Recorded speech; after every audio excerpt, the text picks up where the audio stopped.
देखो देखो, अब पास मत आइए।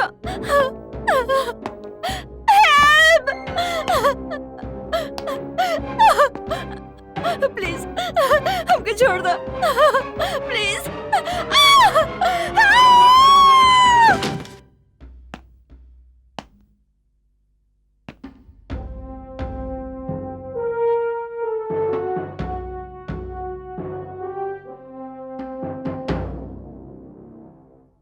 पूजा, पूजा, पूजा, हम चलता नहीं पूजा।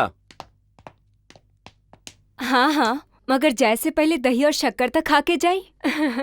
नए काम पर जाए से पहले दही और शक्कर खा के जाए, शुभ हो खेला। ऐसन बात बा तो जरूर खिलाओ। बस पूजा, पूजा आज जौना काम खतरा बॉस हमरा के ऑफिस में बुलेले बाड़े और जौना प्रोजेक्ट पर काम करे खातिर आज हमनी के मीटिंग बा। अगर हमार तैयार कईल गल प्रोजेक्ट बॉस के पसंद आ गइल ना तो समझ ला हमनी की किस्मत खुल जाई। और ओकरा बाद तू ये छोटा सा घर के छोड़ के वो बड़ा सा घर में चल जाए। हम तो दिन रात भगवान से तहार तरक्की खातिर ही प्रार्थना करेनी। हाँ पूजा, तहार प्रार्थना और हमार मेहनत एक दिन जरूर रंग ले आई। हमके भी पूरा विश्वास है, भगवान हमार प्रार्थना जरूर सुनी है। बस पूजा, हमरा सामने एक के गुरु कावट बा और ओकर नाम बा देवेंद्र गोपाल। जानता रुका है ओकरा पास एगो एक्स्ट्रा क्वालिफिकेशन बा, वो बॉस के रिश्तेदार बा।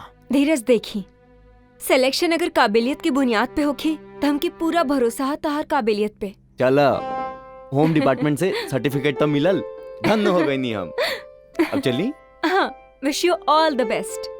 Thank you. अब देर ना हो रहा। ओ चलता नहीं। Bye bye by.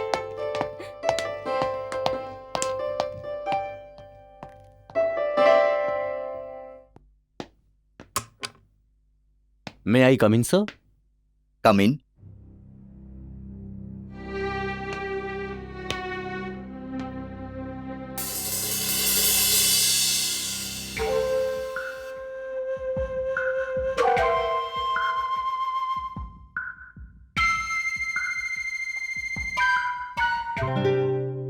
सर, हम लेट बनी का? ना धीरज, तू तो वक्त पर आ गइल बड़ा। अलबत्ता डी के समय से पहले आ गइल बड़न। बैठा। थैंक यू सर।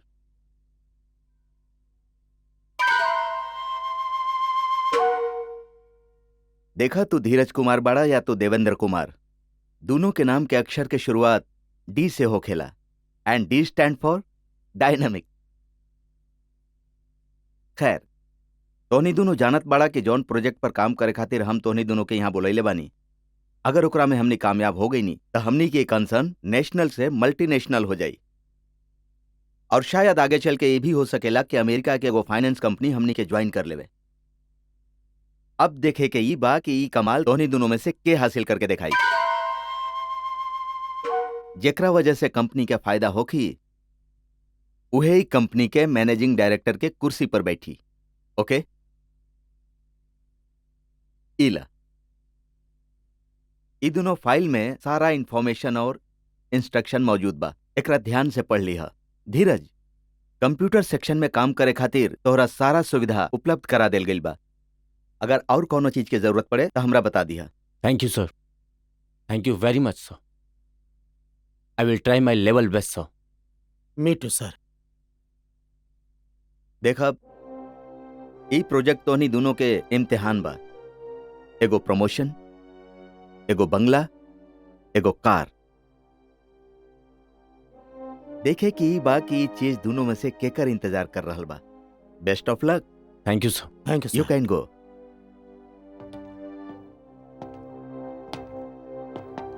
देवेंद्र तनी रुकिया, तोरा से जरूरी बात करे के बा। जी सर।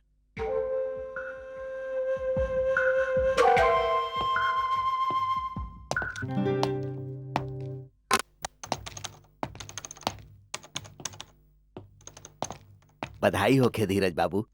थैंक यू श्याम बाबू। 60 लोगन में से बॉस तोहार चुनाव के लिए बाड़े। हमार सारा शुभकामना तोहरा साथे बा। आवा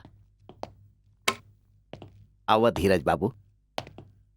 अब ये रूम तोहरा खातिर बा, जहाँ काम करे खातिर दिन और रात के कोनो बंधन नइखे। और बॉस इहो कहले बाड़े कि तोहार जरूरत के हर सामान मुहैया करावल जाए। हम हमेशा तोहरा संपर्क में रहब। अब हम चलत बानी। Best of luck. Thank you Shyam बाबू। वेलकम।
का ठाट बड़ी के, लेकिन ई सारा थाट वाट यहीं पड़ल रह जाई। कहे कि ये बार तोर मुकाबला देवेंद्र से बा। देवेंद्र कुमार उर्फ डीके। अगर ये मुकाबला पूरा ईमानदारी के साथ भइल त ई मुकाबला तारा खातिर लोहा के चना साबित होई। काहे कि तारा सामने धीरज बाड़े। धीरज ए प्रोजेक्ट में मैनेजमेंट से ज्यादा मार्केटिंग और अकाउंटेंसी के नॉलेज होके के चाहिए। दीवाना जैसन बात करता रहा तू डीके। देखा डीके, हर इंसान ख्वाब देखेला और एक पूरा हक बा ख्वाब देखे के, लेकिन हर इंसान के ख्वाब पूरा ना होला। हम तोहरे के यहाँ डिस्करेज करे ना आयल बानी देखे। हम तुम्हें यहाँ सिर्फ ही बतावे आयल बानी कि तू जितना मेहनत ई प्रोजेक्ट पे करत बड़ा वो सारा के सारा बेकार जाई। ताकि ई प्रोजेक्ट हमके और सिर्फ हमके मिली 100%। देखा टिके, हम इंटेलिजेंट तो हई और साथे साथे केसी साहब के रिश्तेदार भी बानी। और ये सब जाने ले कि शाम के चाय केसी साहब सिर्फ हमरे साथे पियल है। और आगे तो उम्मीद पर दुनिया कायम बा। लगल रहा टिके।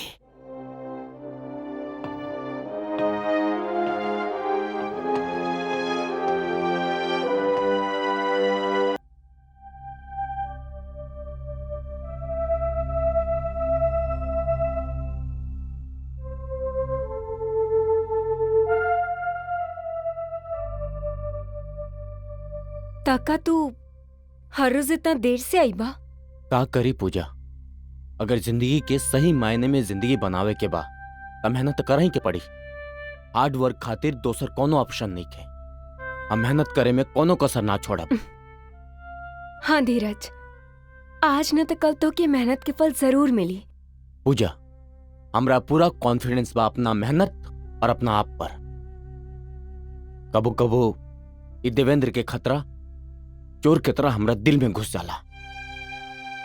रिश्तेदारन और चमचों की परंपरा हमनी के देश के घुन की तरह खा जाई। अगर रिश्तेदार गधा भी होके ना तो मुगु टुकड़ा सर पे पहना दियल जाला।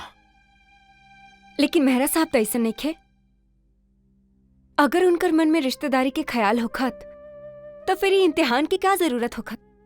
ई प्रोजेक्ट के देवेंद्र के दे देते, उनकरा से पूछे वाला के रहे। लाख रुपए के बाद कहले बाड़ू तो। मेहरा साहब एक इंसाफ पसंद इंसान हवन। वो हमनी दोनों के बराबर के मौका देले बाड़े। हम देवेंद्र के बच्चा के बराबर के टक्कर देब। कुछ ही दिन के बाद बा, हमार दिल कहता I will be the winner. I hope so. अब तू ही ऑफिस के बाद भूल जा। हम तहरा खातिर स्पेशल गाजर के हलवा बनाईनी हा। गाजर के हलवा लेके आवतानी।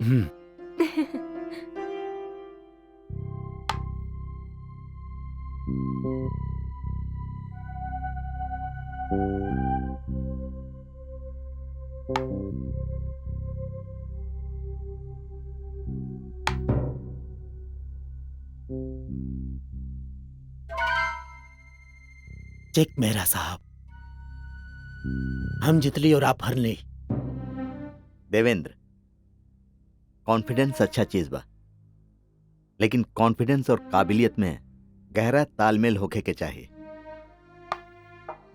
ई लड़ी के हम बच गए नी। प्रोजेक्ट के तैयारी कैसन चलत बा?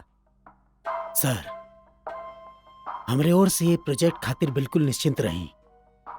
हम सब प्लान कर ले बानी और फिर आप तो जनबे करेली कि हम कितना फास्ट बानी। चेक मेहरा साहब। देवेंद्र, तू खरगोश और कछुआ के कहानी तो सुन ले होखबा।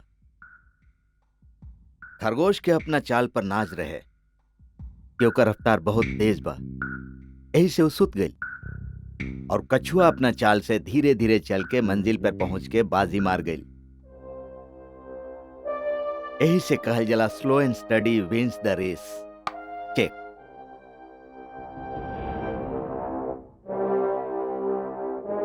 जी हाँ सर, हम वो कहानी सुन ले बानी, लेकिन ये खेल के जय जाब बानी। फैसला तो आपे के हाथ में बा।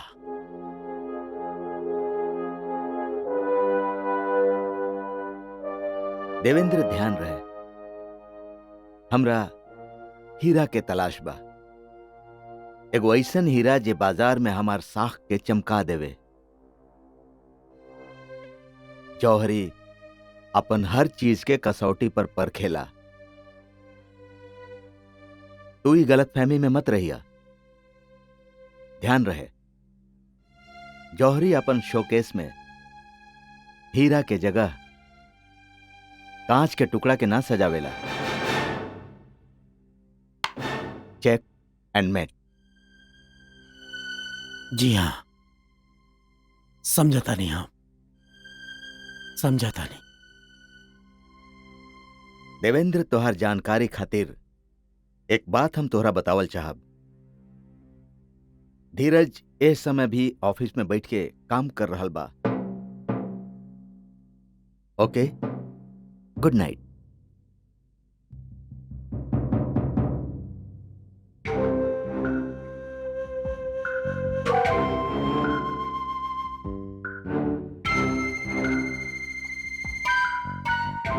ई त बेजान मोहरा के खेल बा मेहरा साहब, लेकिन जिंदगी के फैसला अभी भी हमरे हाथ में बा।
क्या बे? क्या? क्या वहां रुका? ए?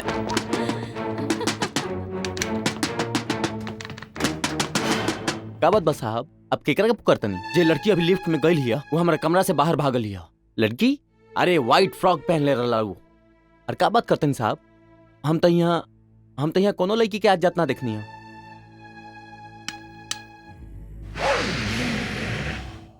देखी क्यों नहीं खे? हम सच कहता नहीं पूजा, हम सच कहता नहीं। वहां वो कमरा में कोनो लड़की छुपल रहे, वो हमरा के खौफ ज्यादा करे के चाहत रहे। वो वहां पर रखल कंप्यूटर के साथ भी छेड़छाड़ कैलक। हमार नजर जैसे ही ओकरा पर पड़ल वो भाग गई और अचानक ना जाने कहां गायब हो गई। और हैरत के बात तो ई बा पूजा कि वहां के सिक्योरिटी वाला कहा था कि वो कोनो भी लड़की के वहां पर आते जाते नहीं देखले। ऐसे कैसे हो सकेला धीरज? हो सकेला पूजा, हो सकेला। ये भी हो सकेला ई देवेंद्र के साथ उस सिक्योरिटी वाला मिलल होके। हाँ, ये हो सकेला। कहे कि सिक्योरिटी वाला ये जानेला कि देवेंद्र मेहरा साहब के रिश्तेदार हो। धीरज, तू हवा के रुख के खिलाफ अपन कश्ती रखे बाड़ा। अब तू का करबा? पतवार मजबूत होके और हवा के रुख समझ में आ जाए तो कश्ती के चले से केहू नहीं के रोक सकत। हमरा ये लड़ाई में ये यकीन हो गई बा कि हमार दुश्मन हमरा के कमजोर नहीं के समझत, वरना ओकरा ये सब करे के का जरूरत रहे। एकर बावजूद भी तू सब कर पाइबा? पूजा, जैसे जैसे वो हमरा के रोके के कोशिश करत जाई हमारी इरादा और भी मजबूत हो जाई।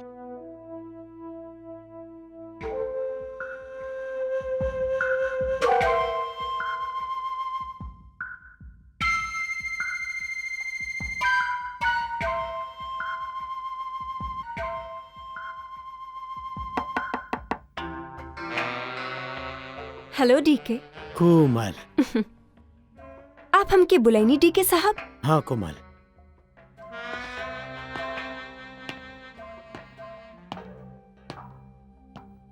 कोमल हम तोरे काम से बड़ा खुश बानी। अगर तू यही तरह से मेहनत करत रहबू तो नतीजा बहुत जल्द हमनी के फेवर में होई। नतीजा के इंतजार तो हमू करतानी डीके साहब।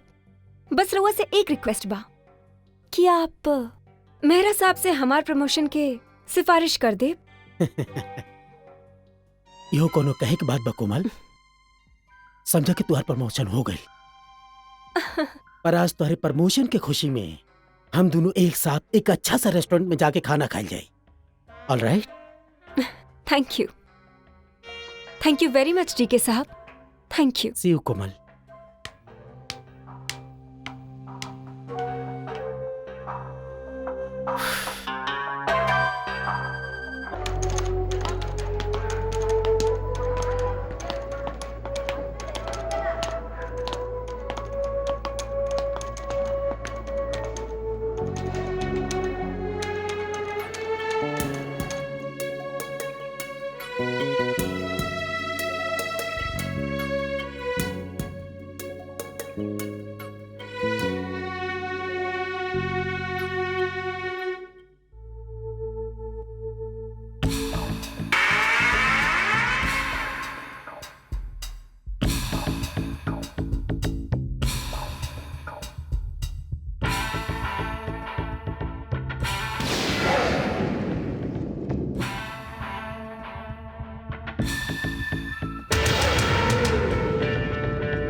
ए, रुका, रुक जा, रुक जा, रुका।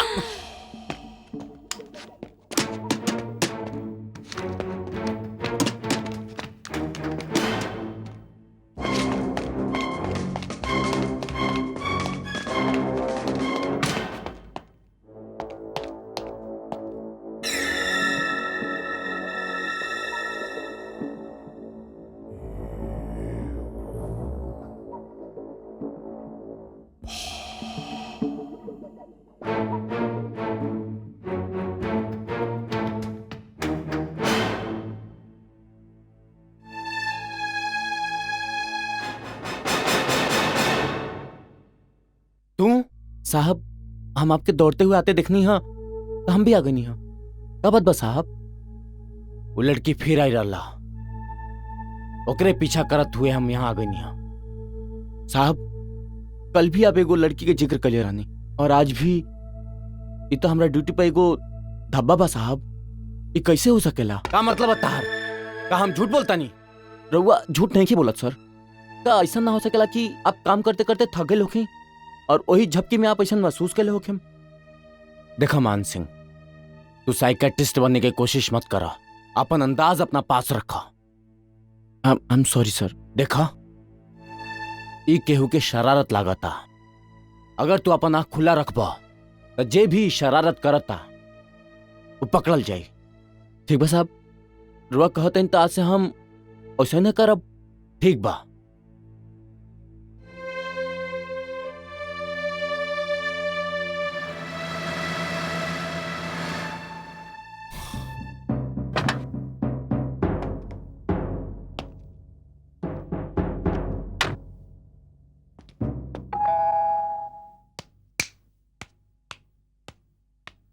कौन कमबख्त परेशान करे आगे ली वक्त। हाँ आवत आनी, 1 मिनट।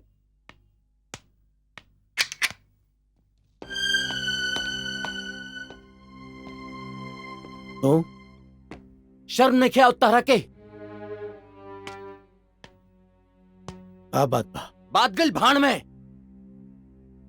अगर मुकाबला करे के चाहता रहा तो कायदे से करा, अपना दिमाग के इस्तेमाल करा। लेकिन तू तो बहुत ही ओछा हरकत पर उतर गई पड़ा। देखा मिस्टर धीरज, एक तो तू इतना रात में यहाँ आके हमारी नींद खराब कैला, और दूसरी कि तू हमारे ही घर में आके हमारे छत के नीचे हमें जलील करता रहो। हम कैले कबाड़ी का कैले बड़ा तू? ये बात अपना जमीर से पूछा। अगर तू समझाता रहा कि तारा हरकतन से तंग आके वो प्रोजेक्ट पर काम कर छोड़ दे हम, तो तार भूल बा। एक बाद भी अगर तू कोनो और हरकत कैला तो हम तार शिकायत मेहरा साहब से कर दे। कौने बात की शिकायत कर बा तू? कौना बात खतरा शिकायत करब? तू हमरा कंप्यूटर के साथ छेड़छाड़ कैला, हमरा कमरा में कोनो लड़की के भेज के हमरा के परेशान कैला। अब हम समझनी, नाच न जाने आंगन टेढ़ा। तू ही काहे न कहता रहे कि तुहसे ही काम नहीं खे होत। हम पे झूठा इल्जाम लगा के तू यहाँ से भागे खातिर झूठा बहाना ढूंढता रहो। हम भागे के बहाना नहीं की ढूंढत, बल्कि तू हमरा के मैदान से भगावे के कोशिश करता रह। मगर ई मत भूला कि हमार नाम धीरज हा। एकरा बाद भी अगर तू कोनो हरकत कैला तो हम ई भूल जाएम कि तू मेहरा साहब के रिश्तेदार हुआ।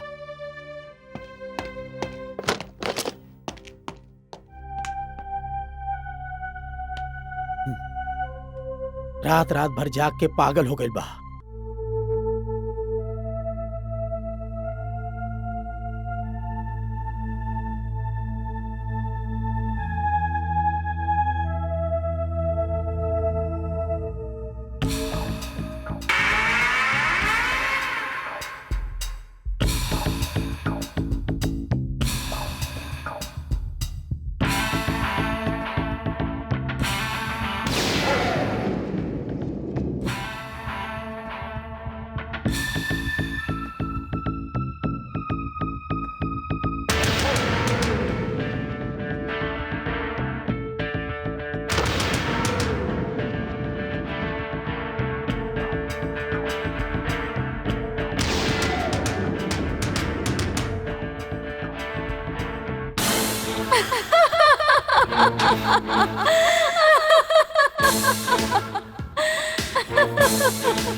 रुका, रुक जा, रुका, रुका।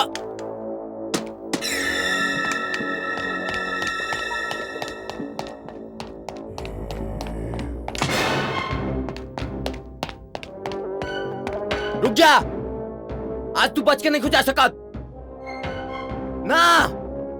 क्या करता रू? दीवार से नीचे उतरा, नीचे गिर के मर जाइबू।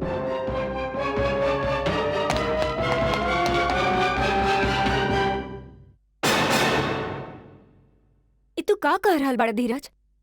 और ये कैसे मुमकिन है? हम सच कहता नहीं पूजा, हम ओकर पीछा कहीं नहीं। हम साफ तौर पर देखनी है कि वो टेरिस के बाउंड्री वॉल से नीचे गिर गई है। और हैरत की बात तो ये बा कि जब हम नीचे झुक के देखनी है तो वहां पर केहू ना रहे, वो लड़की गायब हो गई रहे। धीरज, अगर वो नीचे गिरती था नीचे लोग देखतन। देखित कैसे वो गायब हो गई रहे? कि यकीन करी तुम्हारी बात पे। तो तू का समझा तारू कि हम झूठ बोलता नहीं? ना धीरज, तू झूठ ना बोल सकेला। जे तू देखला वो तोहर हकीकत ना बल्कि वहम हा, और लेकी तोहर वहम के देन हा। ना पूजा, ये हमारा वहम ना, ये हकीकत है। हम एकरा के साबित कर दे। ये हमरा खिलाफ कोनो गहरा साजिश बा और हम एकर पता लगा के ही रहब।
तू करुणा?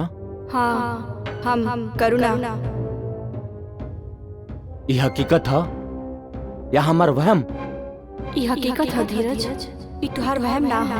अगर ये हकीकत है करुणा तो एकर मतलब ही बा कि 6 महीना पहले तू खुदकुशी ना कले रहलू, वो धोखा रहे, नाटक कले रहलू तू मरे के। ना धीरज, हम कोनो नाटक ना कइले रहनी। तू तो हमरे अर्थी पर भी आइल रहल। हाँ ये जरूर सच बा कि हम आत्महत्या ना कइनी, बल्कि हमार कत्ल भइल बा।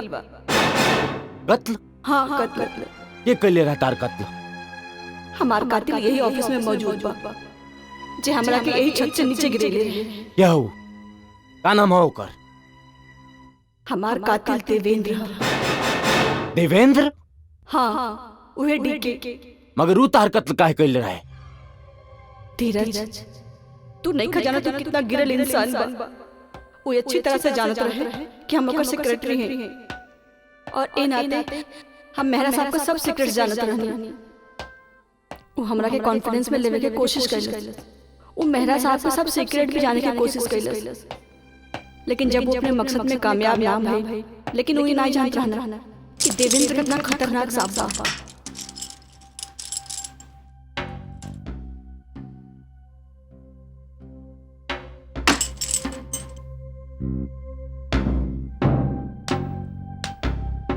के हा?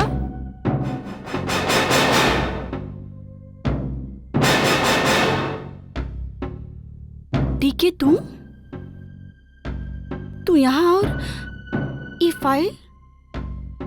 लेकिन तू तो मेहरा साहब के साथ कलकत्ता गई रहलू। हाँ गई लानी, वापस आ गई, लेकिन वो काल है। लेकिन तू यहाँ का कर रहल बड़ा? अरुणा, तू तो जाने लू हम तोहरा से कितना प्यार करेनी, जाना था अरुणा? बंद करे ये बकवास, ये हमरे सवाल का जवाब ना है डीके। अरुणा, तू मेहरा साहब के साथ वफादारी करके सिर्फ सेक्रेटरी बनल रहबू जिंदगी भर। इस शहर में मेहरा साहब के बहुत बड़ा राइवल बाड़े मिस्टर बत्रा। अगर हम ही फाइल मिस्टर बत्रा के दे दी तो वो बदले में हमने के अपनी कंपनी में पार्टनरशिप देवे खातिर तैयार बाड़े। जस्ट थिंक, आधा पार्टनर तू, आधा पार्टनर हम, जिंदगी बदल जाए तुहार। दौलत तुहार कदम छुमे, तू हर वो चीज खरीद सकबू जेकर तू चाहत कहले बाड़ू अरुणा। और फिर हमसे शादी करके हमरे दौलत के मालकिन तू ही बनबू ना। और ओकरा बदला में मेहरा साहब के वफादारी और अपना ईमानदारी के ठोकर मार दी। वफादारी और ईमानदारी के बात करता रहो, तू हमेशा वह बात करते रहेलू।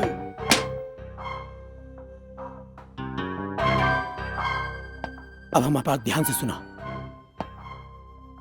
वो अमेरिकन कंपनी से बहुत जल्द मिस्टर मेहरा के बहुत बड़ा फाइनेंस मिले वाला बा। अगर हमने ये फाइल मिस्टर बत्रा के दे दिया जाओ तो जौन फायदा मिस्टर मेहरा को होई वह फायदा मिस्टर बत्रा को होई, और फिर हमनियों का फायदा तो बाय में। तू का समझता रहा डीके? जौन इंसान हमारा पर विश्वास करके इतना बड़ा कंपनी के इतना इम्पोर्टेंट फाइल हमरे हवाले कर दे ले बा, हम ओके धोखा दे कबो ना डीके। तू एगो कंपनी के पार्टनरशिप के बात करता रहा, हम ऐसा 50 कंपनियों के पार्टनरशिप के ठोकर मार सके नहीं, लेकिन तू इतना नीच हरकत कर सकेला? जौन इंसान तोहरा के पाल पोस के बड़ा कैलस, कबो माँ बाप की कमी महसूस ना होकर दिलस, तो के अपन कंपनी में इतना बड़ा पोस्ट दिहलस, तू ओके धोखा देबा? एहसान फरामोश, जौने थाली में खाला वही थाली में छेद करबा तू। ई बदला देला तू उनके एहसान के। हाय लहर दे। अरुणा, अरुणा रुका, अरुणा।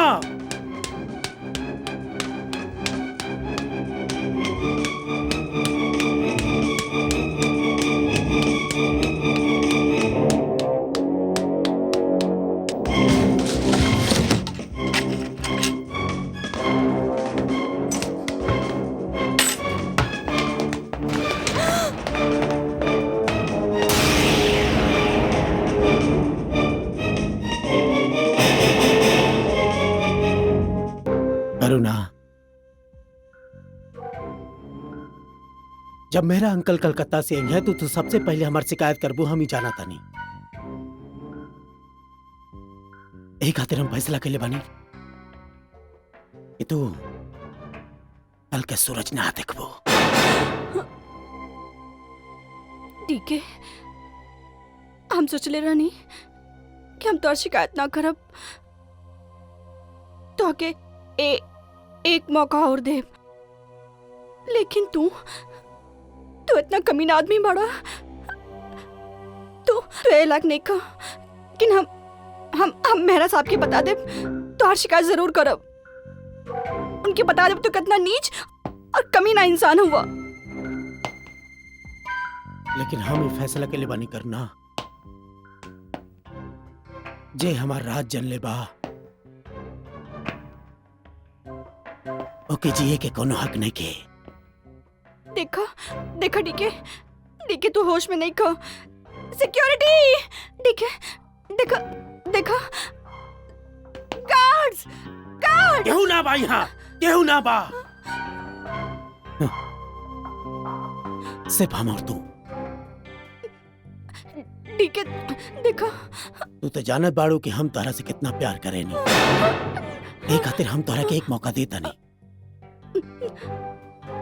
अपन जान बचावे खातिर भागा, डीके भागा, भागा।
करुणा, तारा साथ जौन भी कुछ भइल ओकर हमरा बहुत अफसोस बा।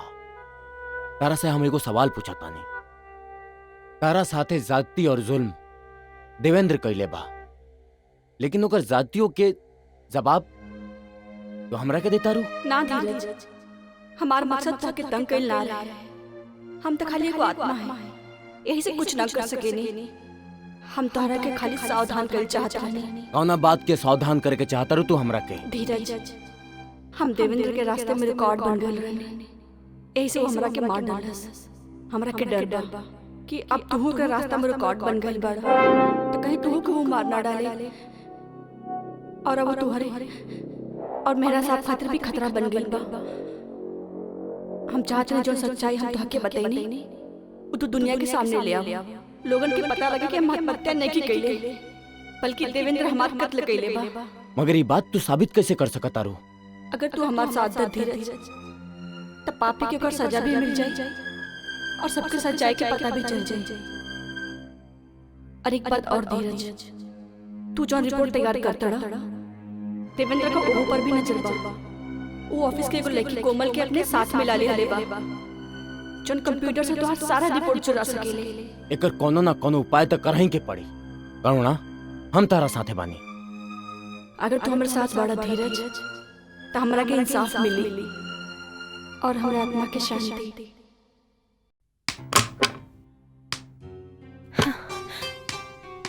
डीके डीके जल्दी से एकरा अपन ड्रॉ में छिपा ली। लेकिन हवे का? ये अब तक के धीरज की प्रोग्रेस रिपोर्ट है।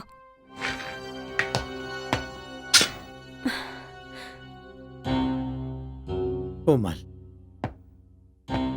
you know what? Now you are going to right trap. तू तो जानत बाड़ू के मेहनत का फल बहुत मीठा होला। Thank you. और सुना, एक बात के ध्यान रखिया, एक बात का पता केहू के ना चले, वरना तू तो जाने लो। डीके तो ये बात की बिल्कुल भी चिंता मत करा, काहे कि ई बात के केहू के भी कानो कान खबर ना होगी। थैंक यू फॉर दिस। अब हम चली? You may leave.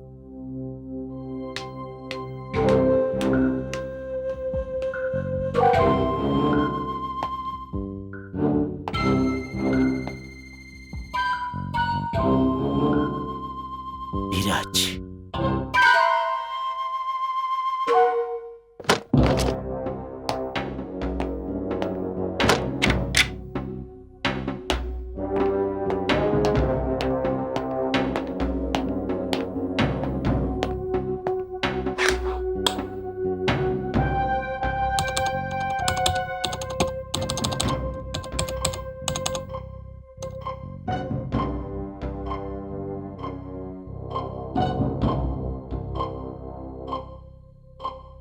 Oh my God,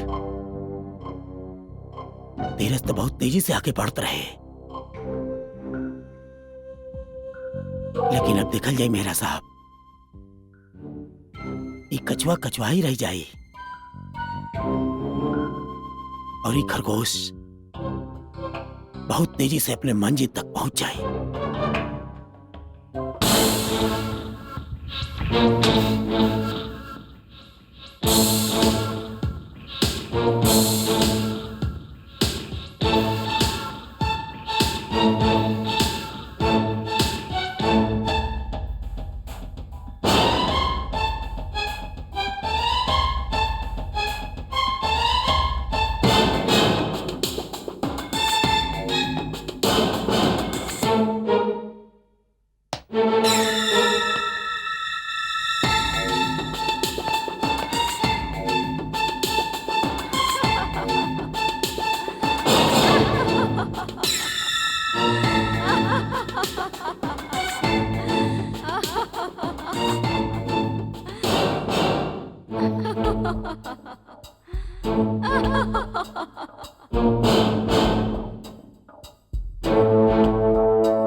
करुणा, का बात बा करुणा? तेरा जब खेल शुरू हो गई बा, उबद हवास कोमल देवेंद्र से मिले जा रहा बा और वो दोनों के दरमियान होने वाली बातचीत के तो के सुनल बहुत जरूरी बा। लेकिन इतना रात के देवेंद्र ऑफिस में का करे आई? जे तरह अपन झलक हम तोहके देखैले रहे, वही तरह हम अपन झलक देवेंद्र के भी देखैनी, लेकिन काहे के ओकरे मन में चोर बा, यही से ऊपर एकर उल्टा असर हो गइल बा और वो कोमल के मिले खातिर बोलैले बा। धीरज, हमने के सावधान रहे के पड़े। हम अभी कोमल से मिलके आवतनी।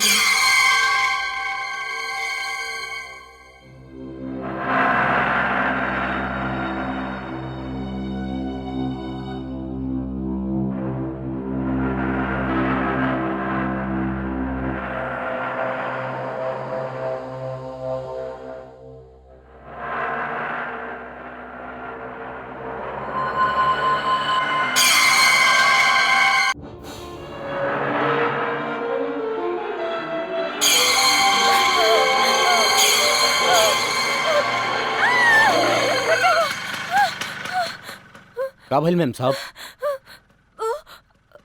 ओ आजा।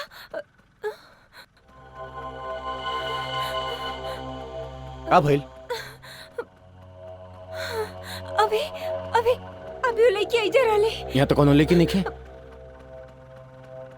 कोनो बात ना, तू चला। ठीक बा।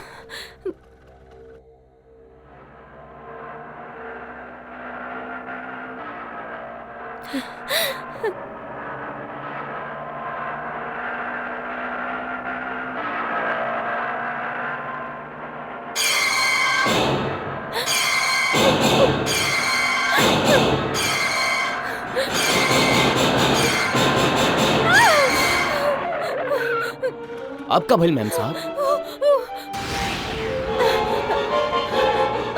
का हो गइल मैम साहब आपके? कुछ ना, बस बस हम ऐसे उतरे चाहे नहीं। हे ला पैसा।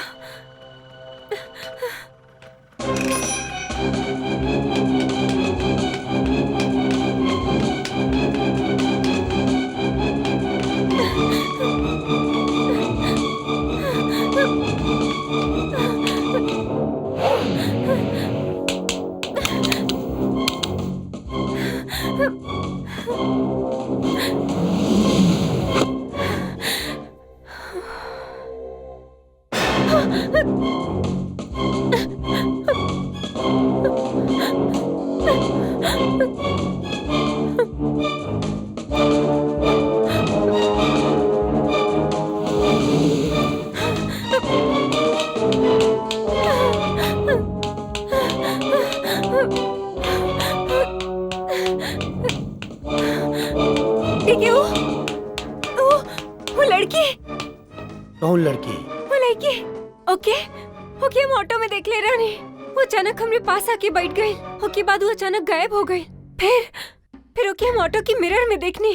डीके जब हम घबरा के आई जाए नी तो हम ओकर लिफ्ट में आवाज सुननी। वो व्हाइट कलर के फ्रॉक पहनले रहले। व्हाइट कलर का फ्रॉक? डीके हम सच बोल रहल बानी। प्लीज हमारी बात की यकीन कौन करा। ड्रामा? बस बस।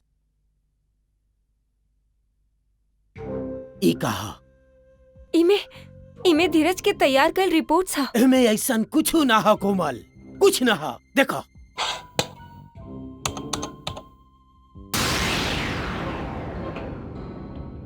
ये कैसे हो सकेला? डीके हम तो के कहले रहनी ना, कोई ना कोई गड़बड़ तो जरूर है। गड़बड़?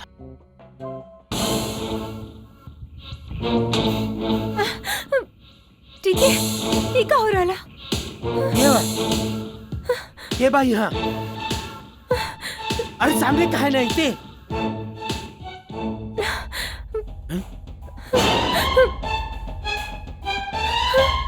ये बा ये बा क्या है जा पर? क्या है जा? रुक।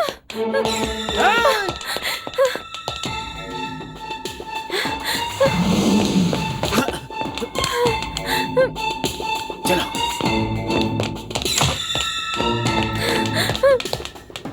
कहाँ गई? कहाँ गई?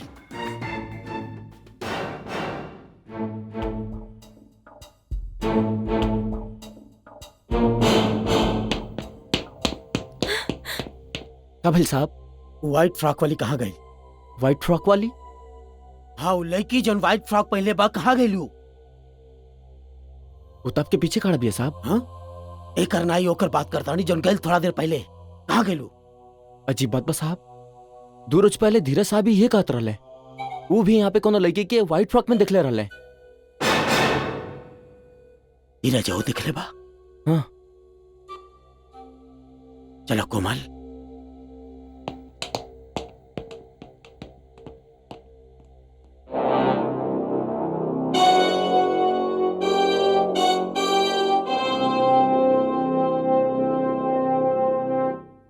मे आई कम इन सर?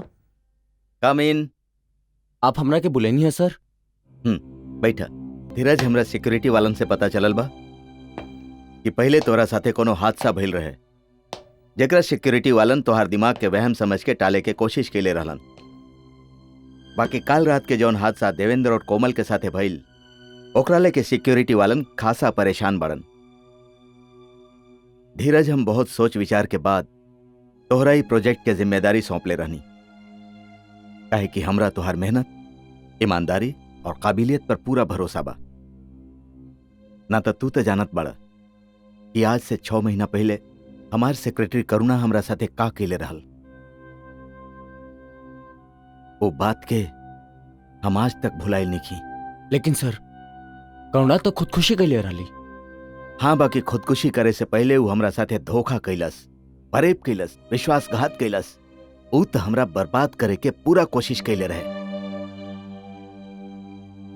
जानत बड़ा धीरज, वो हमार फॉरेन कंसर्न के साथे होके वाला समझौता के ब्लूप्रिंट चुरा के ले गिल रहे।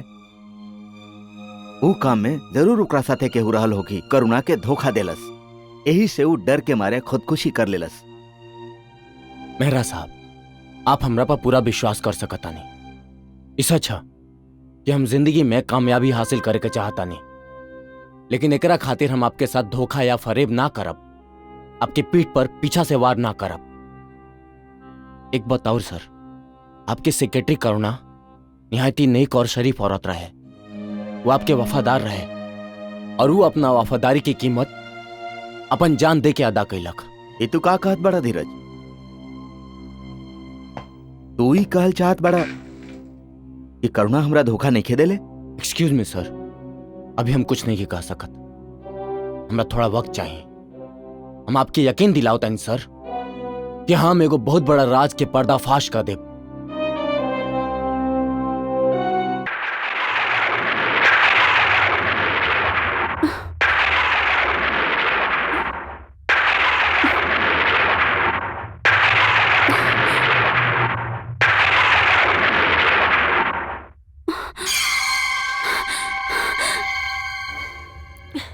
क्या क्या उजा पर?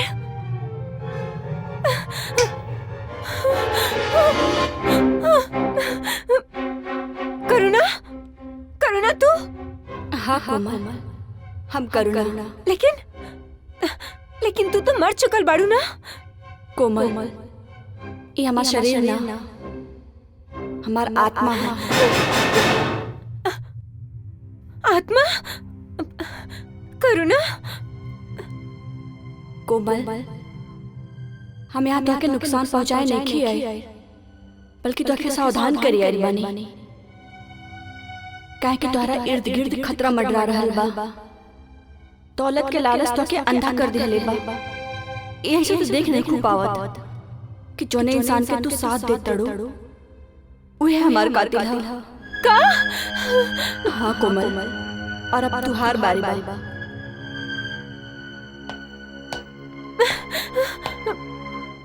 नीरज साहब, आप? करुणा सच कहा तारी। कोमल, जेकरा इशारा पर तू नाचा तारू वो एगो कातिल है। अगर तारा अपन जान बचावे के बा, जौन कुछ हमनी के कहतनी मान ला।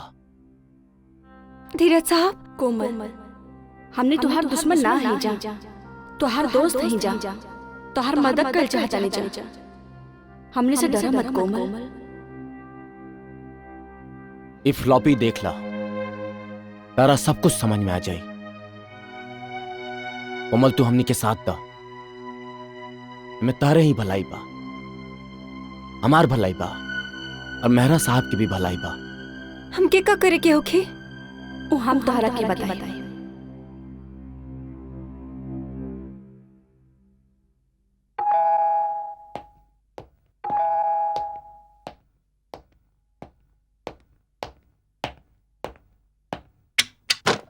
कोमल, अंदर आवा।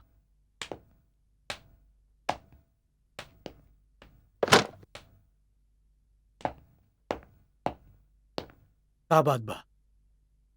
इतना रात में सब कुछ ठीक बा? हाँ? बड़ा खुश नजर आवत बाड़ू। डीके, बात ही कुछ ऐसा ना। क्या बात बा? वो फाइल के पता चल गई ला। कौन फाइल? वो फाइल जे तुहार किस्मत बदल सकेला। वो फाइल जे तो की रातों रात मेहरा साहब की कंपनी के मालिक बना सकेला। और वो फाइल मेहरा साहब के रूम में उनकर लॉकर में बा। लेकिन वो फाइल के बारे में तोहरा कैसे पता चलल? आपके साथ काम करते करते, और यह ना ओ लॉकर की चाबी भी हमरे पास है।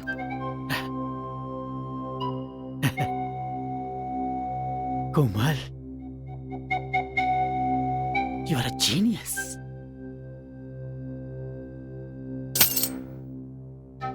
तू एक के झटका में सारा काम आसान कर दे लो। Thank you. डीके, ई काम जल्द से जल्द हो जाए के चाहिए।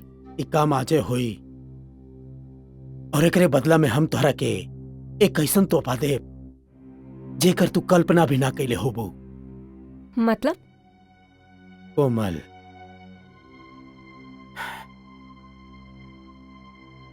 हम तोहरा से शादी कराओ। तो क्या अपन लाइफ पार्टनर बनाए। सच डीके? सच।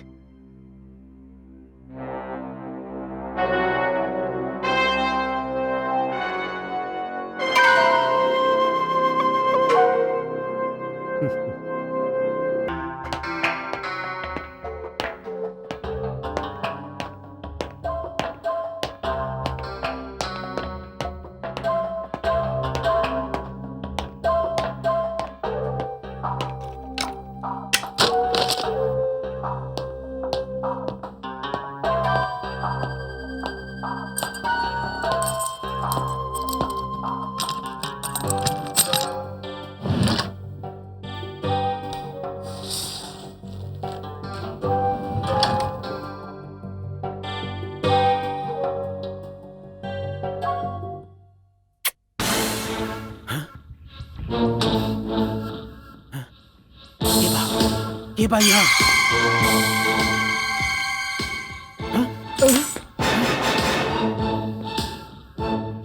करुणा, करुणा तू? हाँ हम करुणा।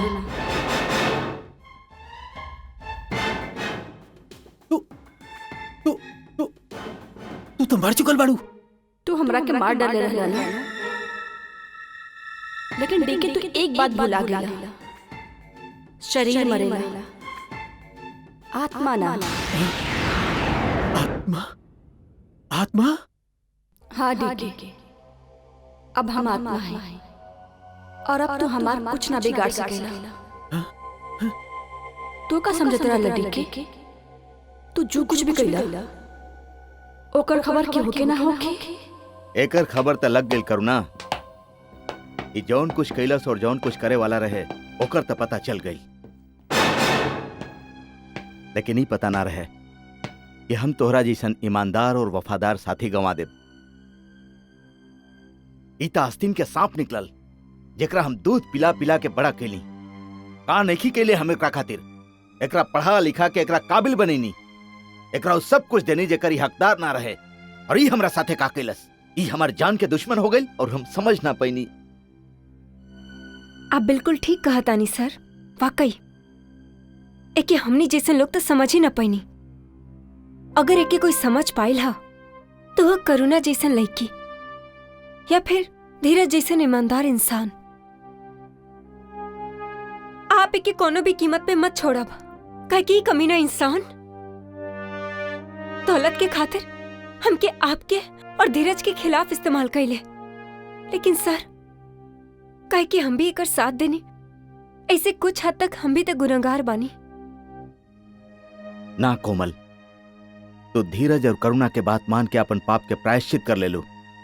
असली दोषी यह बा, एकरा पुलिस के हवाले कर देवे के चाहिए। ना, ई हमार मुजरिम एक की सजा भी हम ही दे, और ऐसा सजा जेकरे मौत के इल्जाम केहू के ऊपर ना आई। एकर मौत एगो खुदकुशी लागी। हमरा के माफ कर दो, प्लीज प्लीज माफ कर दो। डिकी तोहरा के याद बा तू हमरा के एगो मौका दिहले रहला। हमरा के माफ कर दा, माफ कर दो। आज वह मौका हम तोहरा के देतनी। भागा डिके, जहाँ तक भाग सकेला भागा। Please please. माफी तब तोहरा के नाम मिली डिके। सोच कर रहल बड़ा। भागा भागा डिके।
करुणा हमरा के माफ कर दो। करुणा रुक जा, प्लीज रुक जा।